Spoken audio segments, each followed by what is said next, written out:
আসসালামু আলাইকুম ওয়া রাহমাতুল্লাহি ওয়া বারাকাতুহু। প্রিয় ভিউয়ার্স, আশা করি সকলে ভালো আছেন আর ভালো থাকেন, সুস্থ থাকেন, এটা আমার কাম্য। তো আজ 16 অক্টোবর আমাদের হেড অফিসে পলিপাস, পাইলস, হিজামা, টনসিল, খতনা এবং আঁচিলের এই 6টা ট্রেনিং ছিল, প্র্যাকটিক্যাল এবং থিওরিক্যাল।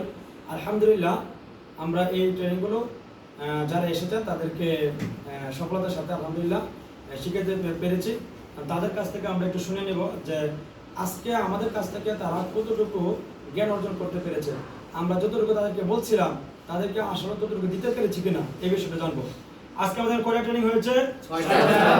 কি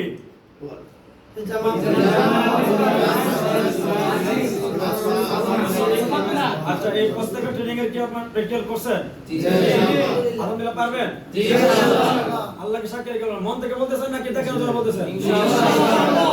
পারবেন ইনশাআল্লাহ? ইনশাআল্লাহ। আশা করি পারবে, কারণ আমাদের আলহামদুলিল্লাহ মানে এমন ভাবে হইতেছে যে প্র্যাকটিক্যাল আগে দেখাবে, দেখানোর পর আবার সার্টিফিকেট পাবে, সার্টিফিকেট পাবে না। যারা করে নাই তারাও মানে করতে বাধ্য হয়েছে প্র্যাকটিক্যাল। তো যারা এখানে আলহামদুলিল্লাহ ট্রেনিং করেছে, দোয়া করি আল্লাহ পাক যেন এটার মাধ্যমে তাদেরকে রিজিকের মধ্যে ভরপুর সফলতা দান করেন। আর আপনারা যারা ট্রেনিং করতে আসতে চান, আশা করি ইনশাআল্লাহ ভালো কিছু পাবেন, ইনশাআল্লাহ ভালো কিছু পাবেন। এই আশা ব্যক্ত রেখে আমার সঙ্গে কথা শেষ করতেছি। দেখা হবে পরবর্তীতে আরেকটি ট্রেনিংয়ে। আজকে এখানে আসসালামু আলাইকুম।